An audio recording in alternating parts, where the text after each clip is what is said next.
Betting is your home for picks, props, and futures for tonight's action. Bettor Sports Betting wants to know what picks you're playing tonight. Tell us in the live chat on YouTube, Twitter, and this is Bettor Sports Betting with Fantasy Alarm's Dan Servodidio.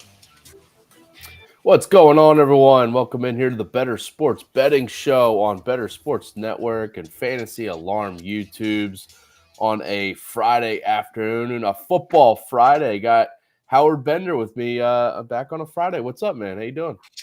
I'm doing all right, Servo. You know, I had a pretty good Thursday night football. I mean, I missed the over. I said that I thought that we were going to see the over in that game. But really, those offenses were just absolutely atrocious. Bryce Young just, so much more to learn as a player. But, I went 4-1 on my props. DJ Moore hit his prop. Chuba Hubbard, his receiving yards prop. Pass attempts for Bryce Young. I hit that one there as well. The only one that I missed was I think it was Adam Thielen. I had him over 6.5 receptions. I was debating whether or not to take the alt line. I was talking to Josh Wagner about that on the Fantasy Alarm show, and he took the alt line. He took 6+. At slightly worse. That odds, one hit because he fell right at 6. That one hit. So I know this because I threw out the same Thielen prop on yesterday's show, and it was a loss because 6.5. 6.5. Yeah, and the Panthers had the ball there at the end, and they were kind of they're digging it to like Tremble and Hurst, but I was like, Thielen, just get one more catch here. Come on. Yeah. I was in the same boat. But you, your best bets article I was checking out yesterday for Thursday Night Football. You hit the Panthers plus 3.5 though, getting that hook, so that cashed, which is nice. Yesterday, me and Grande had a few bets out. I missed on the Thielen one. I hit on Tyson Bagent under his passing yards, which was nice because for a second I thought he was starting out a little bit better. I thought he'd go over it, but he really slowed down, so that was a good cash. We got Week 10 Sunday games to break down here. Give out some game bets, give out some player props, touchdown predictions for all of Sunday's games. If you have any of your own picks and props that you want to throw out, definitely throw them in the chat here. Like and subscribe on YouTube, wherever you guys are watching on the Fantasy Alarm or Bettor Sports Network YouTubes, and get involved in the chat here. We love seeing you guys react and interact to our picks and give out your own in the chat here as we go along. So jump on that. Let's get right into to Sunday's slate here. We'll start with some game bets. The board is yours, Howard. Where are you going with your first bet here? Well, all right. You know what? How about I'm going to go to the Steel City, the Pittsburgh Steelers at home against the Green Bay Packers. Pittsburgh Steelers defense, even without Minkah Fitzpatrick, who I don't think is going to be playing this week, they play much better at home. You look at their numbers across the board, yards allowed through the air, on the ground, everything like that. Steelers defense just traditionally plays better at home. And nothing wrong with that. I think that the Green Bay Packers, you've got a lot of, Jordan Love just has a lot to learn in my eyes. I think that, we same thing with Bryce Young. A lot of these young, inexperienced quarterbacks, it takes some time for them to really develop. We came out of the gate all white hot with Jordan Love and everything was going to be great and everything was going to be fantastic. And then he's definitely come back down to earth. So, in this matchup here, Steelers at home giving up the field goal, I'm okay with that. I think that if they focus in on stuffing the run and trying to stop Aaron Jones, A.J. Dillon, I think that they're taking the pressure off of themselves. So give me the Steelers at home. Yeah, this would have been my picks if you didn't throw it out here. So I'm glad you did because I'm backing you here. I like this Steelers -3. Well, then you could have this one. I'll take the Cowboys money line. That's a rich price there. If you want to throw out the Cowboys money line, I'm looking right at -2,500 over on BetMGM for the Cowboys money line. Bet $1 to win 2.5 cents. Yeah, why not? But yeah, I'm on the Steelers too. I just think that the Steelers overall are just a better team than the Packers. I know Like the Packers are coming off a 20-3 win over the Rams last week, but that was with Brett Rippon under center for LA. So I'm not taking too much stock into that. I do think the Steelers can get this one and cover as favorites. My first pick, I'll go with the Colts. -1.5 is the spread, but I'm just going with the money line. I'm fine with the -130 on BetMGM just to get the win here. This is the Germany game over the Patriots. And listen, I just want to fade the Patriots as much as possible this year because I know they had like a surprise win over the Bills a couple of weeks ago, but this is still a bad team. And I don't think they're going to turn into a good team, even though they're going to Germany here. I see Mac Jones, his numbers as an underdog in his career, 3-16 straight up, 4-15 against the spread. Over his last 15 games as an underdog, 1-14 against the spread. In general, I just see the Colts as a better team, just on both sides of the ball than the Patriots. The Patriots defense has really fallen off. Beginning of the year, it was like, all right, this is going to be one of those elite units, kind of like they were last year, but they've really slipped and fallen off. And I have zero trust in the Patriots to win games at this point. And I honestly trust Gardner Minshew more than Mac Jones under center for the Colts. And especially with the Colts having Jonathan Taylor back, like him and Moss as a 1-2 rushing punch is really good. And Minshew just, doing that game manager role. So another key stat I saw with Colts to back the Colts here, favorites in international games besides the Jaguars. We saw the Chiefs cover the spread last week in their matchup against the Dolphins. And that adds to favorites in international games are now 23-9 against the spread, including 12-3 against the spread when they're favored by a field goal or less. So that fits right into the Colts here. Whatever trend, it's kind of a weird, I guess, just the better team goes out, on a neutral field and wins the game outright. So yeah, give me the Colts here. Yeah, there's a lot of interesting narratives going on around there. I was listening to Brits Blitz over on the Fantasy Alarm YouTube page, which you should be smashing that like and subscribe button. Both of them. Boom, boom, do it.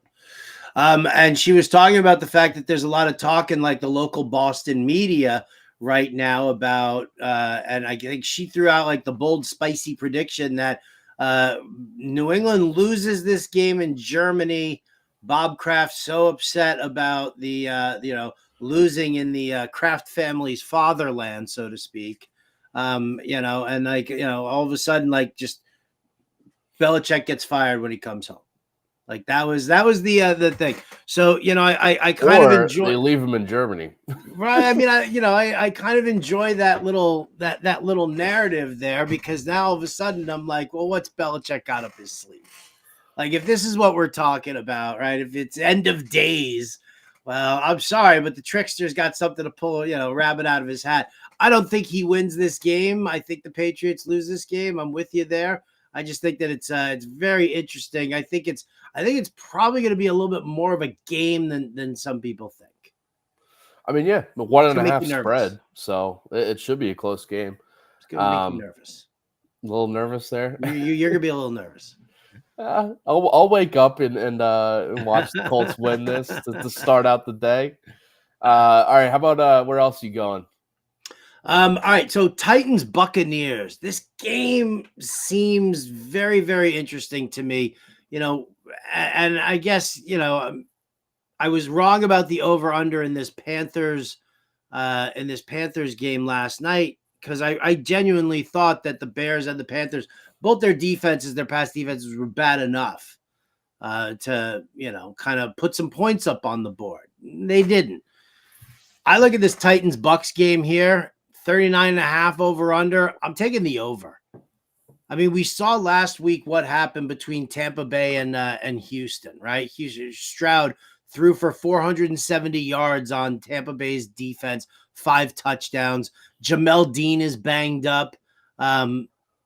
What's his face? Carlton Davis is banged up. They're both questionable for the game. I'm not saying that they sit, but they're definitely not at 100% after having just given up 470 yards and 5 touchdowns to CJ Stroud. On the other side, Titans, no Sean Murphy Bunting. He's been ruled out already for this game. They've been dealing with some struggling, with some injuries in an already struggling secondary. And so I kind of look at this and I think that, you can't run on the Titans. You can't run on Vita Vea and the Bucks. These guys are going to be throwing the ball back and forth.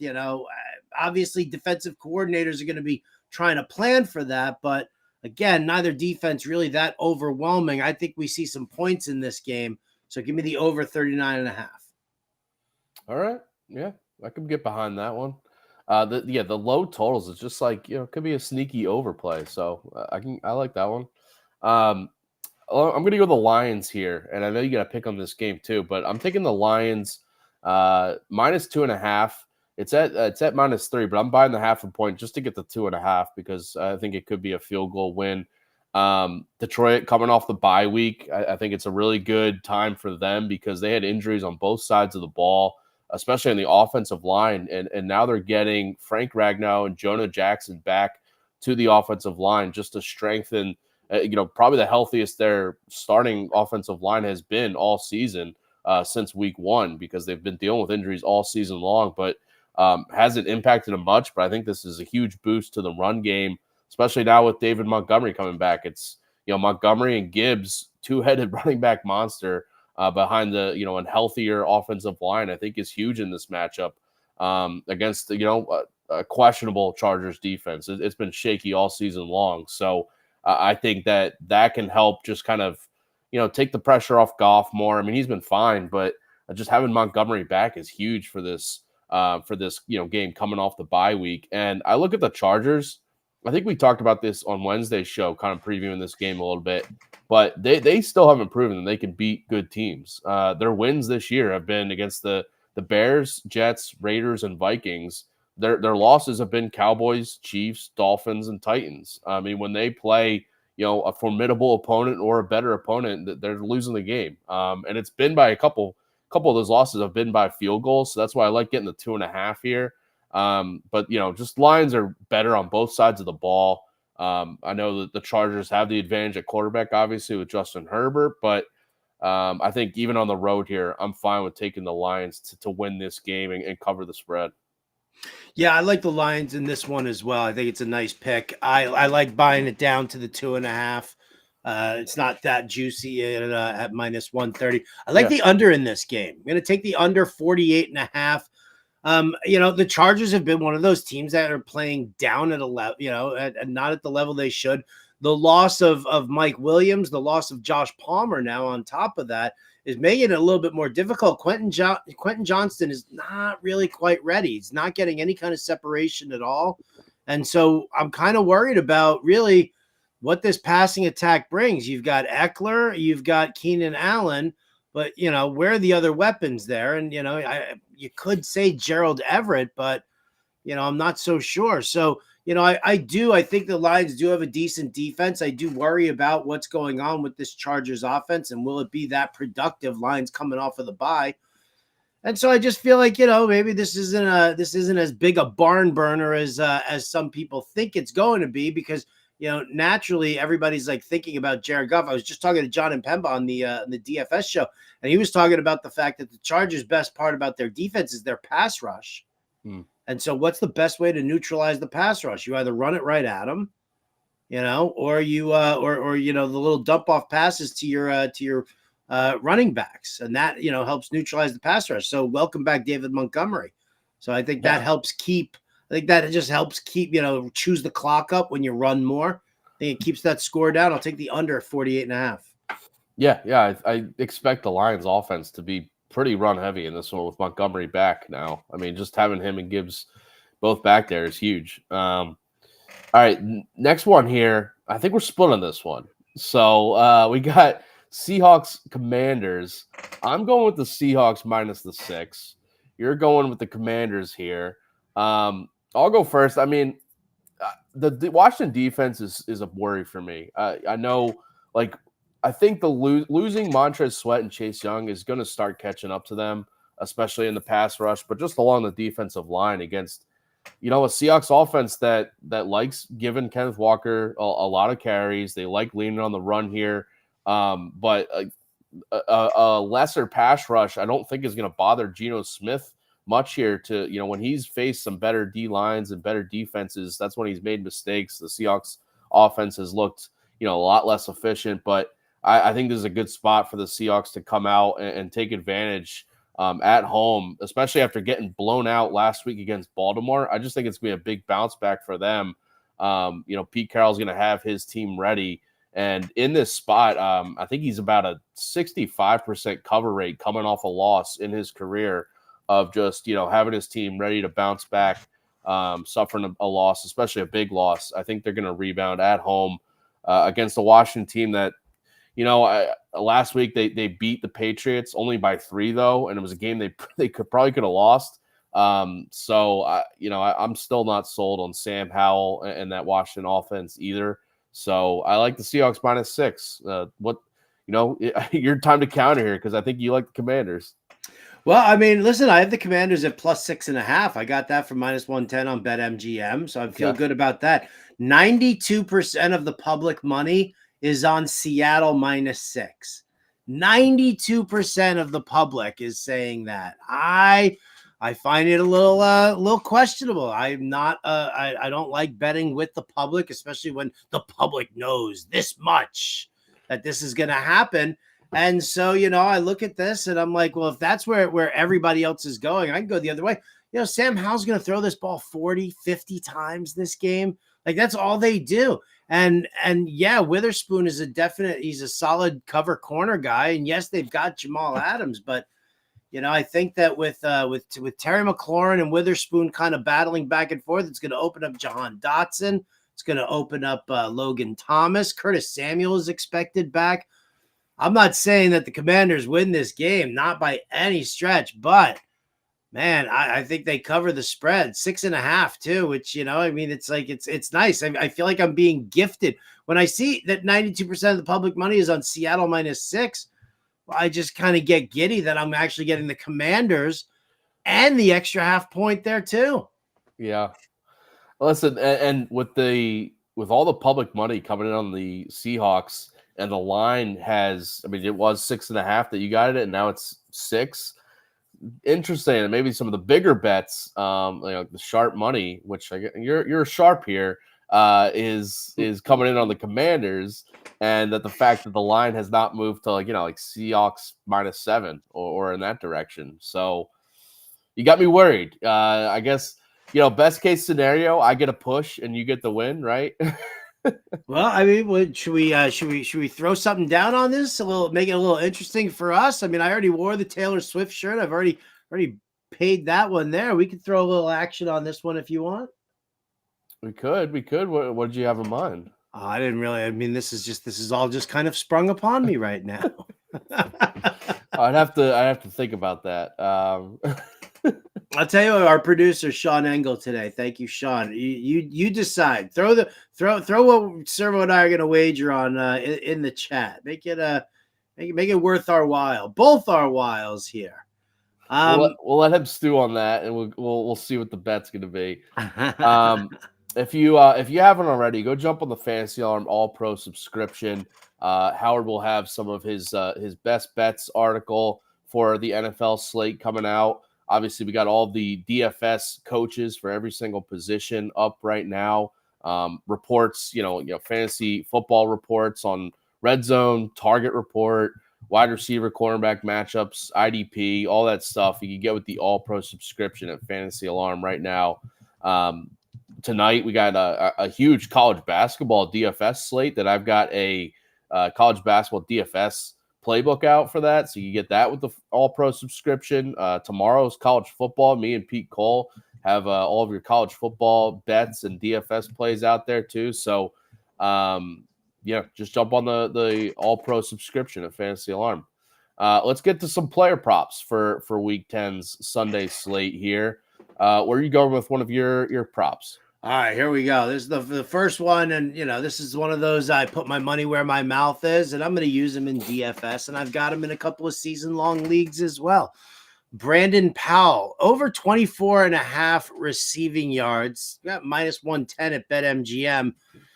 Couldn't find a lot of Brandon Powell around the way, so I took the odds here. Listen, it's the Vikings against the Saints.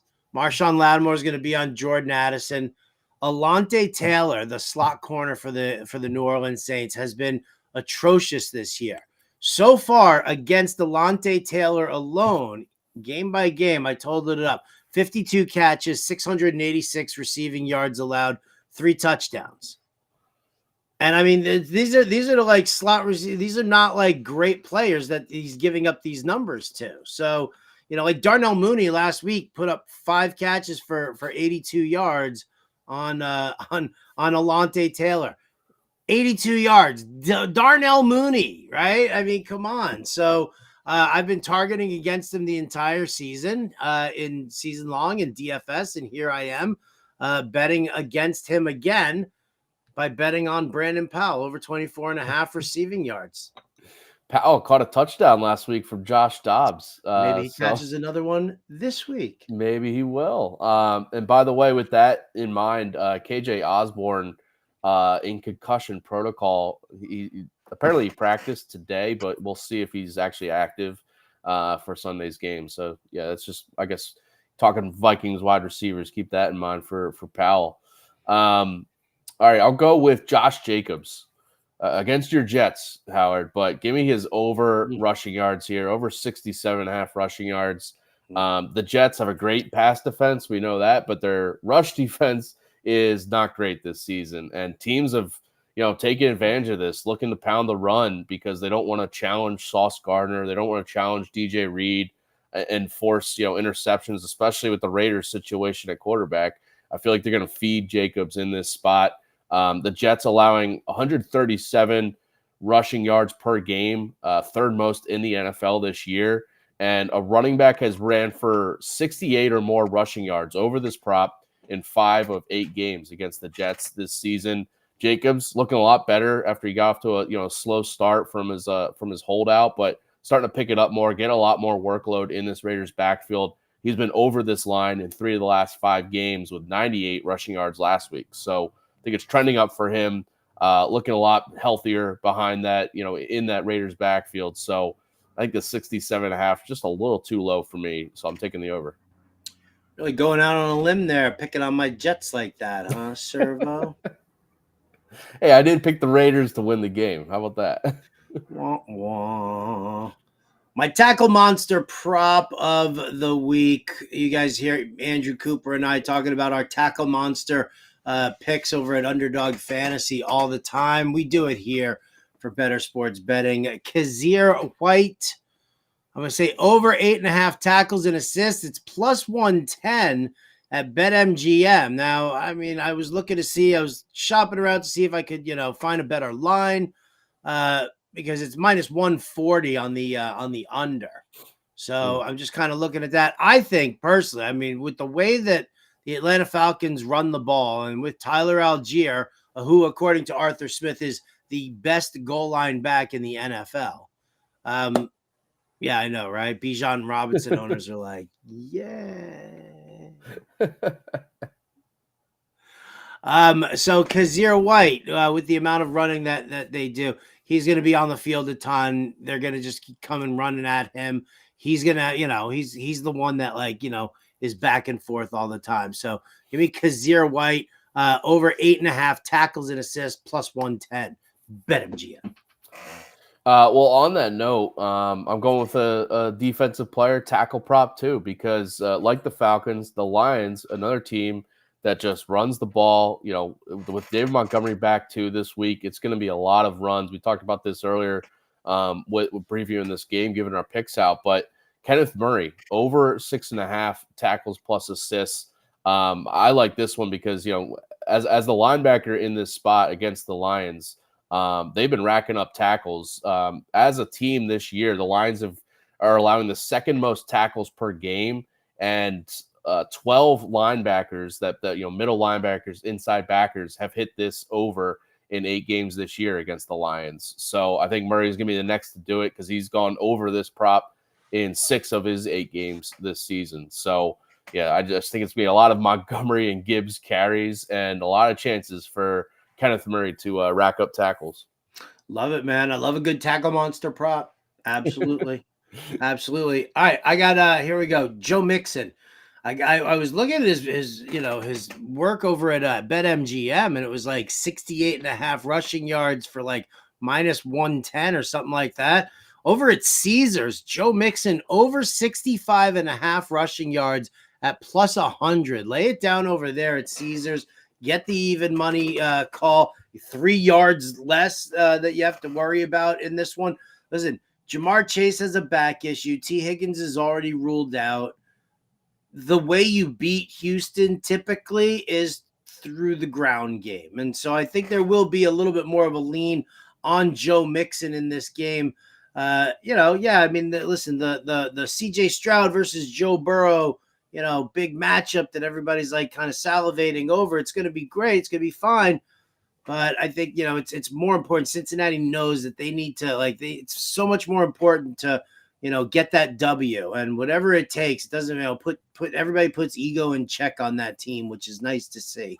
So with the receiving core hurting, I think there's a little bit heavier of a lean on Mixon over 65.5 rushing yards at plus 100 on Caesars.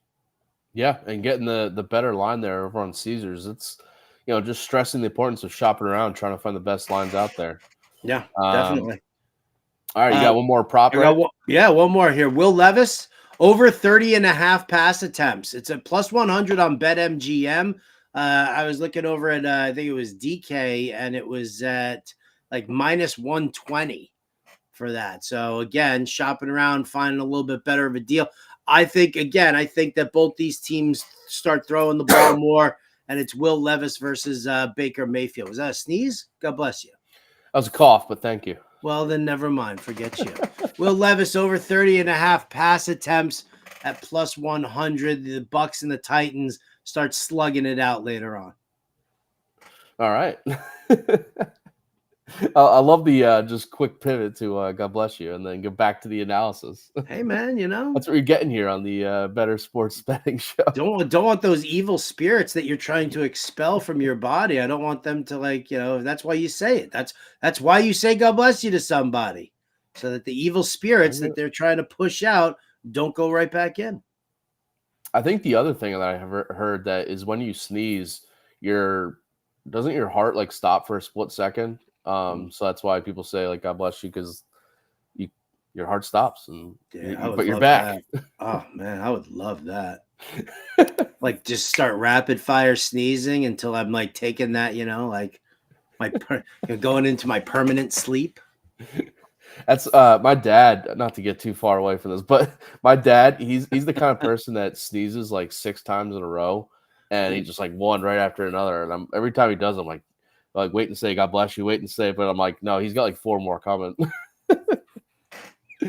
Yeah, do you have to say it after every single one if it's a rapid fire sneezer like that? I think if you know, then you wait. You get away with it. Can you get away with just lumping them all in one? Before we get to some touchdown predictions for Week 10, gotta shout out the BetterCast app again here, because we got Nets Celtics tonight. I think it's the in-season tournament tonight in the NBA. And we got a BetterCast for this Nets Celtics game. So download the BetterCast app today. Answer some pregame and in-game questions. Always free to play. Win tickets. And the more questions you get right, the more tickets you win to win some authentic NFL signed gear and collectibles. So download the BetterCast app in the Apple app or Google Play stores. And you must be at least 18 years of old to play. All right, Week 10 touchdown predictions here. I'll go first. Tony Pollard, it's minus 150 on BetMGM, but this matchup against the Giants, I don't see how he doesn't get in the end zone. Interesting, though, he scored twice in Week 1 against the Giants, has not scored a touchdown since.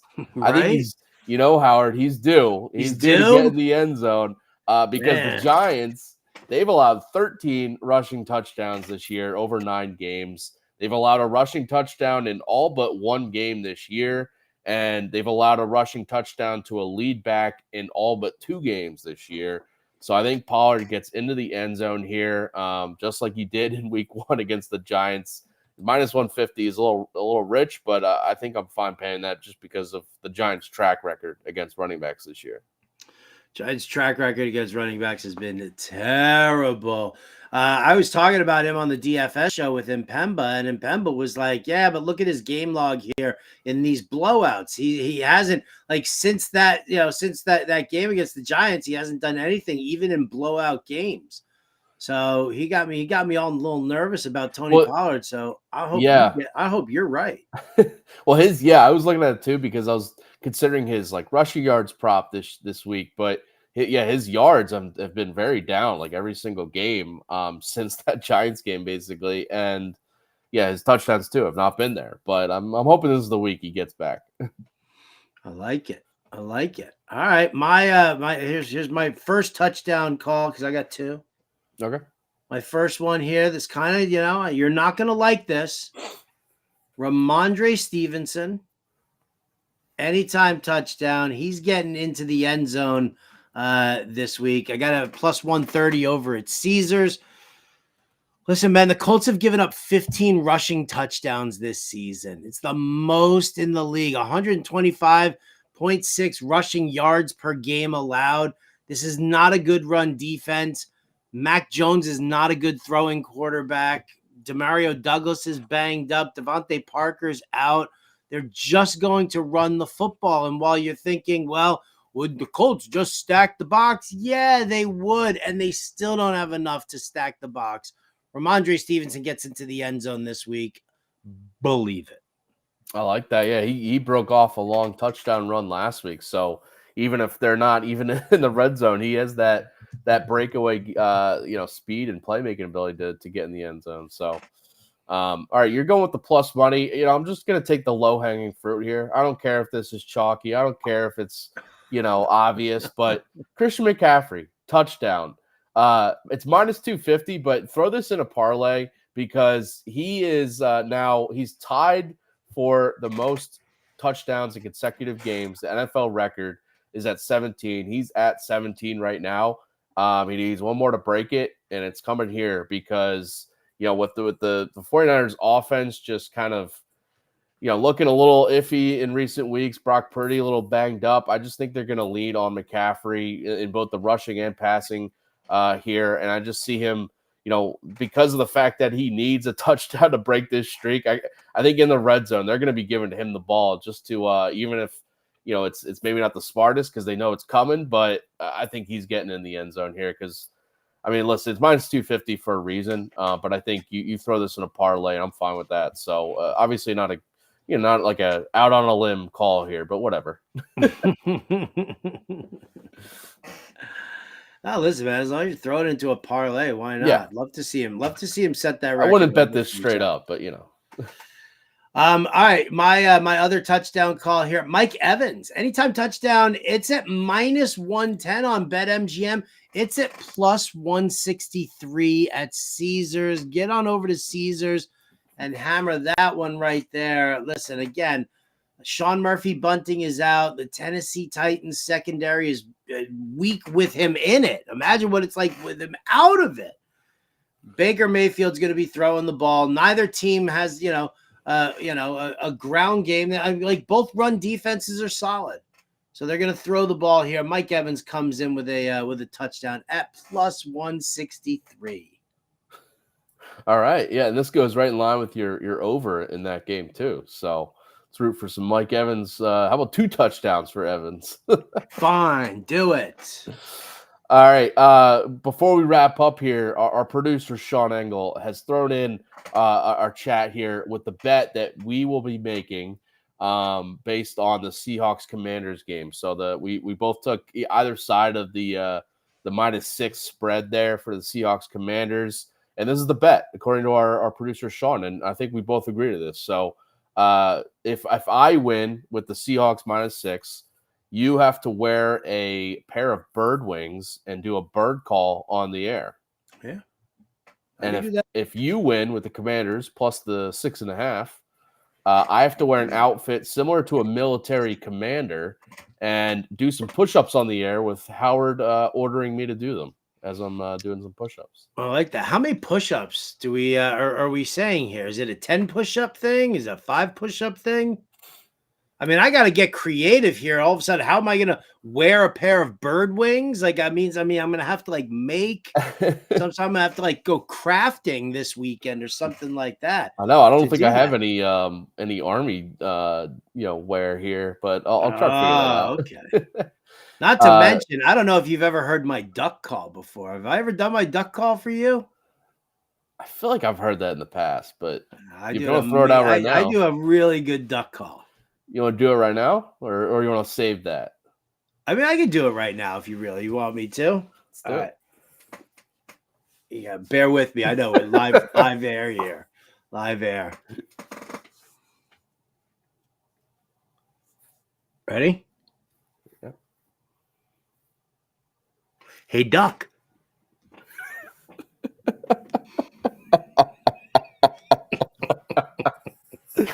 I was half expecting that, honestly, because I know you, and maybe I've heard that before too. It was in the back of my mind. Oh man! All right, well there it is. That's not. I'll do a better bird call. I was gonna say you gotta do a Seahawk call on the air for Monday. All right. Well, I accept the terms of this wager. Now remember, so I have Washington plus 6.5. You have Seattle minus 6. So if it's a push, a push there's no bird wings at all. Just so you know, nothing happens if that's the case. If it's a push but you still win, then I'll pay the bet because you would have won, right? Oh yeah, it can't be a push. That's right. Well, for mine to be, I would push, but you would win. Oh yeah. So yeah, if I I got you. Unless you want to change your bet to 6. No, I'm good. Like there with my 6.5. Why would I take a half point away from myself? You're crazy. You crazy, Servo. All right, bird wings and a bird call and a legit bird call. I'm in on that one, baby. I like that. Sean Engel, everybody, our producer. Great call, man. I love that. 10 push-ups. I can pound out 10 push-ups. Can you bang out 10 push-ups? Yeah, I don't think I can. I got room here to get on the ground and do some push-ups. I just started thinking about doing 10 push-ups. Okay. I'm gonna start working out this weekend to make sure I can do 10. All right, that's Brian Drew. Boom, boom, boom. That's about it for us on this Friday show. Appreciate everyone joining in and chiming in. And hopefully you guys all cash your own bets this weekend. We'll be back on Monday's show to see how we did and see who pays off this bet. Up after us, by the way, on Bettor Sports Network and Fantasy Arm YouTube, we got NBA DFS live show with John and Pemba and James Grande getting you ready for tonight's games. And then the Bettorcast at 7:30 for Nets Celtics tonight. So jump in on the Bettorcast app for tonight's little NBA action in the Bettorcast. So we'll be back Monday and we'll see how we do. We'll see where we cash, see where we lose, and see who's paying off this Seahawks Commanders bet between me and Howard. Should be fun. All right, we'll see you guys Monday. Have a good weekend.